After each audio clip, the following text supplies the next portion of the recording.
Hi, good afternoon. Just a quick recap on Saturday's game. Obviously the ability to have a nice performance at home is welcoming, but I think as we got a chance to look at the film in more detail, having some players that have not played significant roles, having them step up and play very well was very pleasing. I think defensively, a couple of guys stood out. Some of our young defensive linemen played well. Linebackers, Bo Bauer played well. Certainly from an offensive standpoint, Braden Lenzy had two really nice plays. Javon McKinley. So it's for us, Sebo Fleminster had a number of opportunities that were not necessarily in ball-carrying situations, but in blocking, ran hard on a couple of occasions. So overall, it was really pleasing to watch a lot of young players get an opportunity to go in and produce. And anytime you put together a win like that at home, it was good to see, and it obviously will do well for us as we continue to move forward. A lot of our veteran players played very steady football for us. There's some areas that we can always get better at, and that's part of the evaluation as well. So when we do our well, better, learned, there's some things that we did well, certainly. Some things that we're going to have to do better against the opposition that we're playing this weekend, and I think we learned a lot about our football team. So that was this past weekend. The competition that we're playing this weekend will certainly require us to play our very best. Kirby Smart and the Georgia program are synonymous with winning and being successful, and we're quite aware of that. We played them a couple of years ago in a hard-fought game, which we came up short. So, again, we know the talent that they have. Offensively, an outstanding offensive line. I think they got 4 or 5 starters back there. Andrew Thomas is probably a first-round draft pick, but they're extremely physical, and a big offensive line that moves very, very well and protects Jake Fromm very well. Jake Fromm, obviously played as a freshman against us and showed great poise, and has continued to, obviously develop to being one of the premier quarterbacks in college football, throwing the ball at 75% completion percentage. He's an outstanding player, can make all the throws. Plays with great confidence. He has a great offensive line. He's got great weapons around him. Andre Swift at the running back position, Heron Cook. I mean, they have probably 5 running backs that can touch the field and do great things with the ball in their hands. Pickens, a young player, is coming along. They've got Cager, who's the transfer from Miami, who's long and athletic. So Blaylock in the slot looked really good last week. So they've got great weapons all around them, great offensive line, great quarterback. I don't know what else you say about them. It's just a very balanced offense that can run it, can throw it, a quarterback that manages it extremely well. And that's before you even get to the defense that, obviously Kirby takes great pride in that defense and certainly has developed a great group again. This one's talented, but it's really deep as well. The depth that they have, especially on the defensive line, that they can run, 6, 7, we counted, I think, last night, 8 guys that are interchangeable within their 3 and 4 down structure.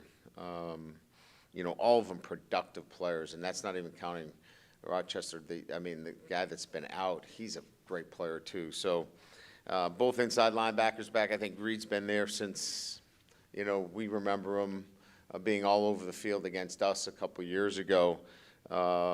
Campbell, Stokes, the corners, again, SEC top-level defense, well coached, and attacking when they want to and can play zone coverage, man coverage. Again, probably not telling anybody here what you haven't seen. It's all true.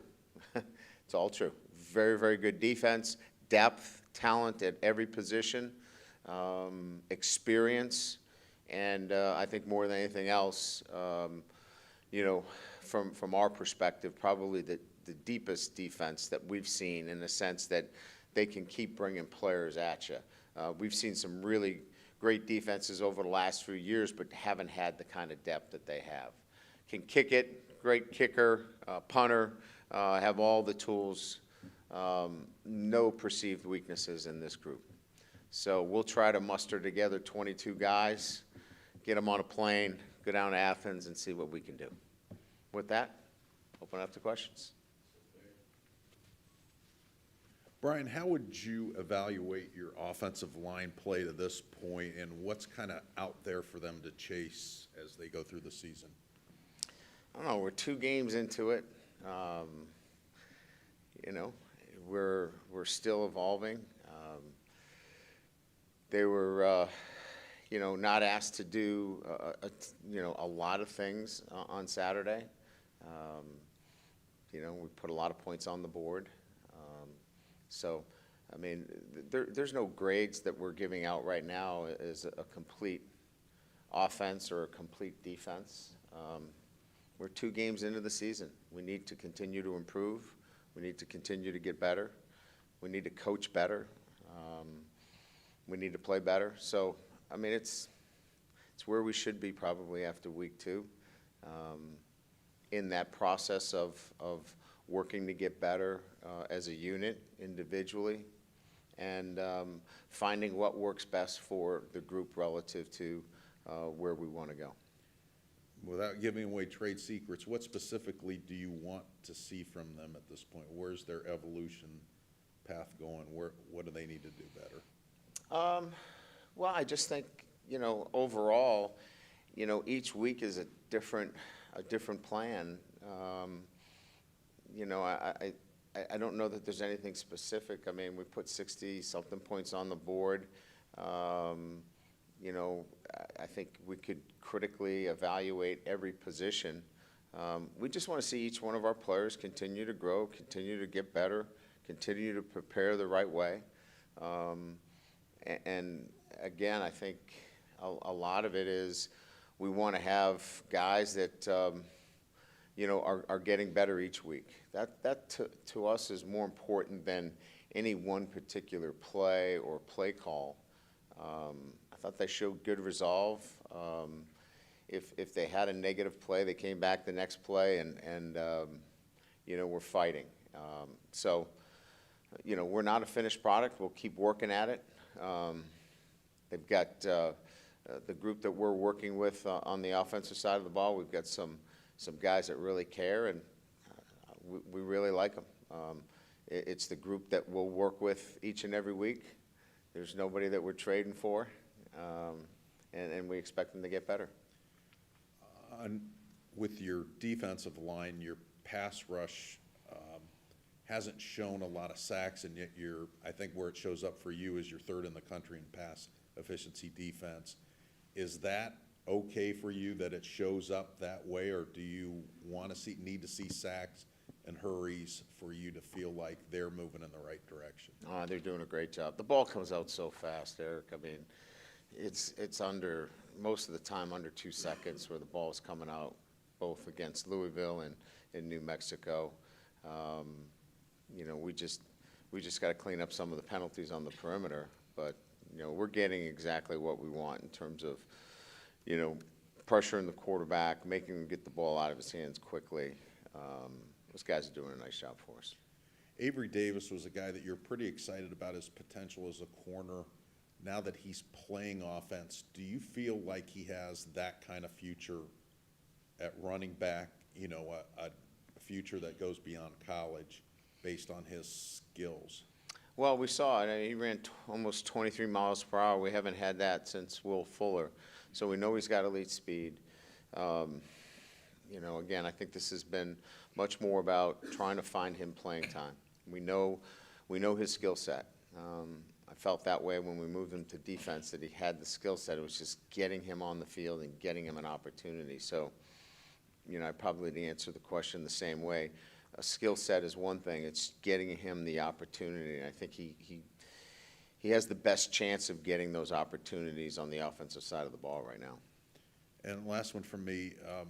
Yesterday, you felt pretty optimistic about Cole, and you thought that there would be some finality to your decision about Saturday. Is he going to be able to start for you on Saturday? Yeah, he's going to play on Saturday. Coach, the Mexico game in the fourth quarter seemed like a good opportunity to get Phil Dracovic some more work. Was there a reason he only played one series there? Yeah, we wanted to be careful with him. I think I had mentioned this, that he was nursing a thigh contusion, and he got hit a couple of times where we felt like we wanted to be careful with him. So he did some good things. We saw what we wanted to see, pushed the ball down the field vertically, made a couple of tough runs. So we saw what we needed to see in that situation. Brian, you mentioned some young guys being able to make some plays in the New Mexico game, and even Javon McKinley and Avery Davis, who've been here a while, aren't young guys, but are inexperienced. Does making plays in a game like New Mexico give you enough confidence that they can contribute in a game like Georgia? Oh, absolutely, no doubt. Again, a lot of this is just about the ability to have the confidence to go out there and do it. Chase Claypool, too. I mean, look, it's still about a standard. When you catch the ball and you run over three people, regardless of who they are, go ahead, take that and show that on film. Chase Claypool looks pretty good, regardless, universally, depending on the opponent. It really doesn't matter. So all those guys just needed the opportunity to go up there and make a catch. Lindsey needed to go up there and make a catch and take the ball away and run through a tackle. So there's no doubt, the competition will be greater, but you need to make some plays to build that inner confidence that you can do it all the time. Jared Patterson's a young guy who you have relied on at center. What have you thought about his play in his first two career starts?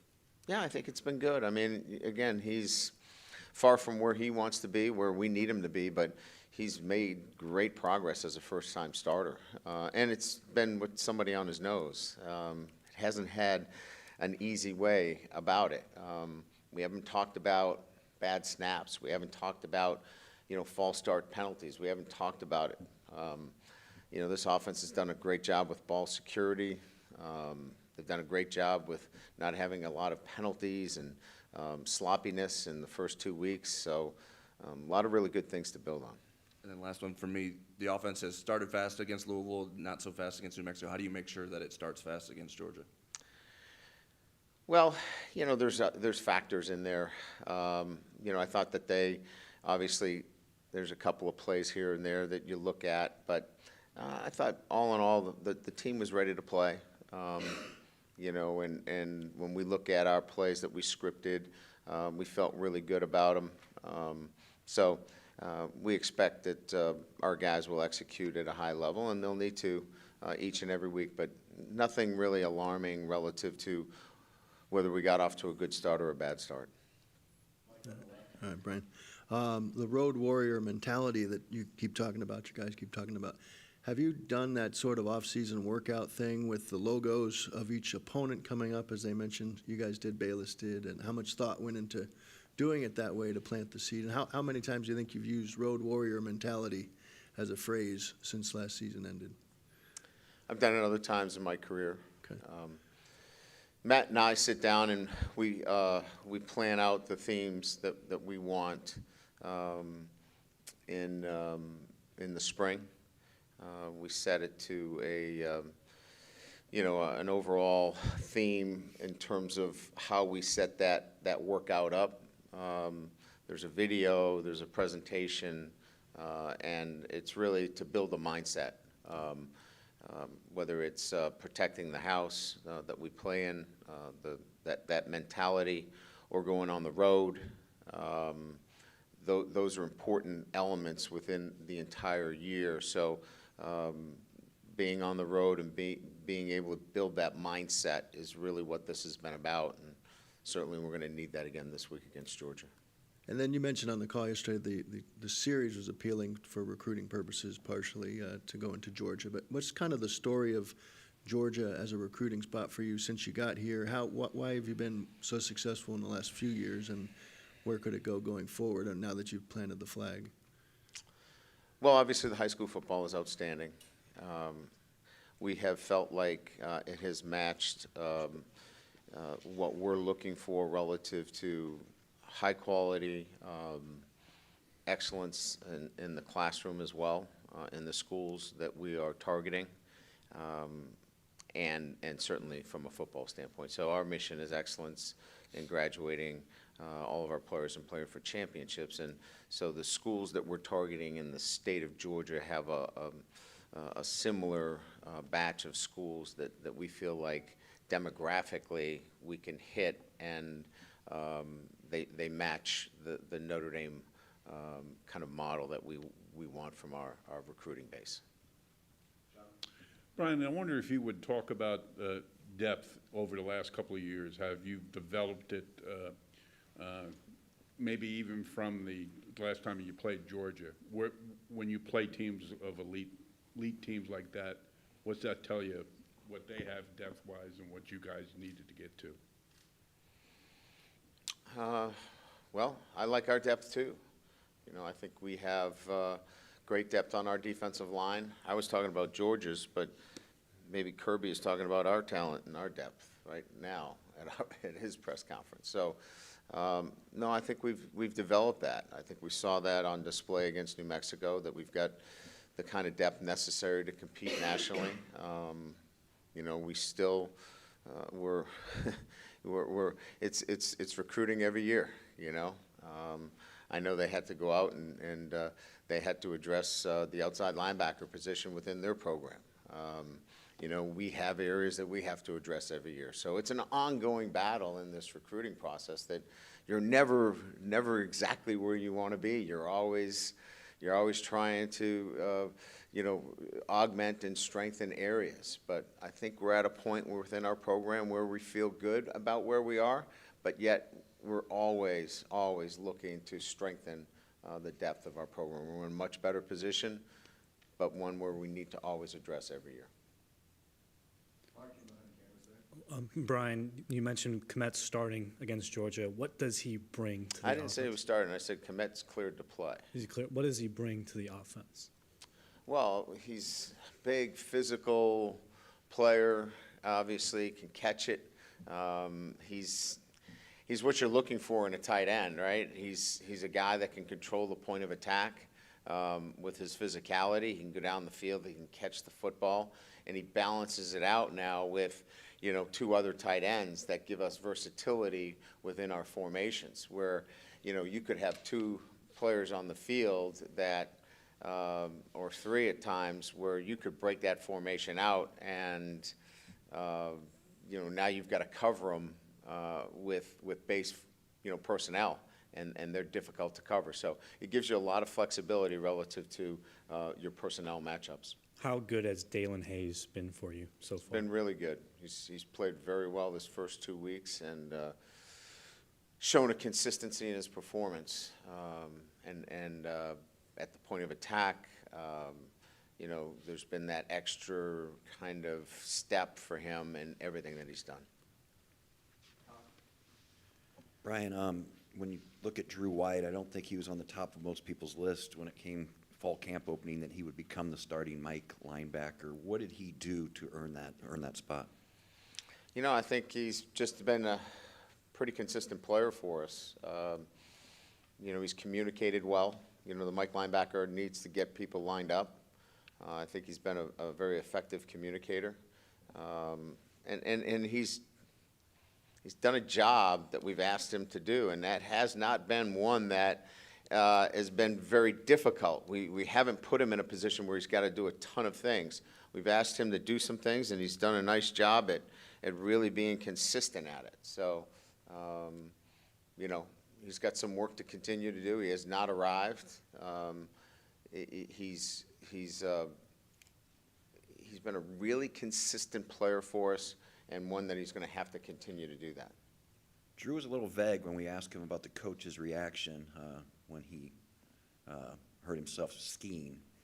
What was the coach's reaction when you guys got that news?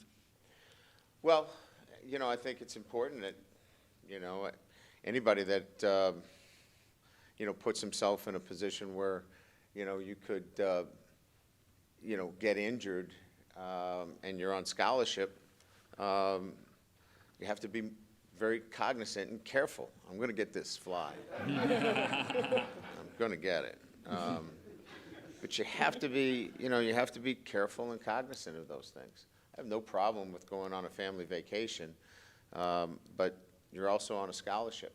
And, it's unfortunate what happened. The good part about it, it's behind us. He worked through it. He worked really hard, got himself back in it, and it's behind him. But it was a message to our entire team that, driving recklessly or putting yourself in harm's way while you're on scholarship can really, put yourself in a tough position when you're getting your schooling paid for and a full scholarship. It can be a difficult situation, and I think he learned a lot from it. I think our team did as well. Brian, you said a lot of things about Georgia that is evidence of why they're such a highly ranked team, but what are one or two things about them specifically that you think makes them a really difficult team to beat? The quarterback. He's efficient. He's unflappable. You can pressure him, and he doesn't panic. He makes great decisions. He's sound with the ball. And it generally, look, when you get down to the really great teams, you're going to get Trevor Lawrence. You're going to get, you're going to get the great quarterbacks are going to be the reason why they start to separate. And Fromm is one of those guys that gets you to start to separate. You talked a little about what you've done in the preseason to create a road warrior mentality. What specifically will you do this week to try and prepare them for the noise, the atmosphere, all the stuff that's coming their way Saturday night? Yeah, I mean, we'll prepare them. They know that we have to prepare for the kind of environment that they're going to go into, and we'll address it today. We'll work on it during the week. We've got an indoor facility that will be, you guys have been in there. We can make that as loud as we want it to. It's going to be hot here, too, so the weather will be warm, so there won't be any excuses relative to acclimatizing to the weather conditions. So we'll prepare them for all those. But the most important thing will be how we prepare. I mean, it'll be in our preparation. If we do a great job preparing, we can go play the game and play fast and play free, and then the best team wins. So it'll be in our preparation. It won't be because the crowd was loud or that it was hot, or it'll be because they executed better than we executed. So at the end of the day, it'll still be about our preparation and how we execute. You said earlier today that you learned a lot about your team against New Mexico. What's the one thing that you learned that maybe makes you the most confident about your chances this weekend? I think mostly that this football team is one that can score, that can make big plays, and that from a defensive standpoint, when everybody's doing their job, is very stingy. I think that we had a couple of breakdowns where guys were fundamentally not on their job, but when we are fundamentally doing our job, play in and play out, we're a pretty stingy defense. Brian, you guys played, obviously, Clemson only 2-3 games ago in your prep. Do you look at any of that tape this week going against another elite team like Georgia? Do you look at that Clemson tape at all and try to? No, there's no real similarities in terms of what they do defensively or offensively. So this is really about preparation for a team that runs 3 down, 4 down, and an offense that is much different. And then, I mean, reputations usually are attached to games like these, legacies and things like that. I know you don't like to wax poetic, I believe is the phrase you like to say a lot, but for a game like this, do you think about that at all, and what are your thoughts on this potentially being the biggest win in your tenure here at Notre Dame? No, it's not even part of what we do for preparation. To me, it's about our players. It's about our coaches giving them a great game plan. It's about my job to make sure that we put together the best possible preparation for our team. The rest of that stuff, I really could care less about. Brian here. I'll just go back to Dalen Hayes. Talking about the game on Saturday, he said that he's really kept everything in perspective, maybe in a different way than he had earlier in his career. Where is he sort of that he's able to just sort of go play, opposed to having pressure on him, and, maybe not reaching the potential that he has? He's a lot more focused. I wouldn't say that he was distracted at times, but maybe he was more interested in the net outcome. He's so much more focused on details, pays attention to the details of his position so much more, and being part of the defense, being part of the 11 guys, and he's benefiting from that. It's a much more focused player, driven by the fact that maybe he's been overshadowed a little bit, and he's playing with a bit of a chip on his shoulder, and that's a good thing. At the linebacker position, at what point in the season, if at all, do you feel like you want to condense that rotation from, I think you may have played 8 against New Mexico? Well, I would say to you that, like any coach, if 2 guys emerged clearly and said, we're your 2, we would go that way. I'll give you the last evaluation that I have, and that is we saw some really good things from Asmar. Closed on the ball. His lines were better to the football. He's really getting to that point where he's playing and closing space to the football with really high-level elite traits. I mean, the guy's got traits. I mean, physical traits. So now he's bringing along some of the things that he was lacking experientially in terms of playing the position. We're starting to see that. So that's coming. Bo Bauer played at times out of control. He's playing so much more in control.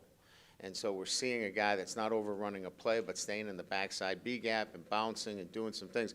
So we're getting guys that are just evolving. So we're still in that process. And then all the other guys are playing pretty good too. So I just think we're just going to keep letting this thing play out until we find it. And when we find them, we're going to have 2 really good players in there. Thanks. Brian, on Saturday, you graduated a 4-year punter, a 4-year place kicker. Special teams look like it'd be a project. You get a punt inside the 5, you get a kickoff return to really get things going. Special teams I thought was outstanding, kind of overshadowed by what else happened, but I thought they did a really good job. Yeah, I would agree. I think that, first of all, I like our players' attention to how important special teams is, especially with 2 young players at the helm in the kicking positions. You see a lot of veterans on those teams, from Alohi Gilman to Troy Pride to, I don't know if you guys watched, but Chase Claypool was crazy good on punt coverage. You've got your elite players playing on special teams. That rubs off to the younger players. If you're a young player and you watch the best players in your program playing hard on special teams, it has a great trickle-down effect to everybody else. So we're getting that, plus we're getting our younger players playing at a high level.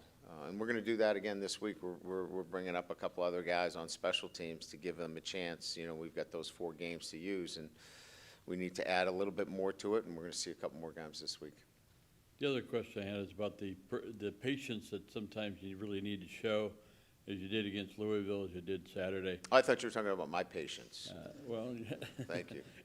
Okay, I've seen you wait for a putt, but your patience on Saturday offensively, I thought was impressive.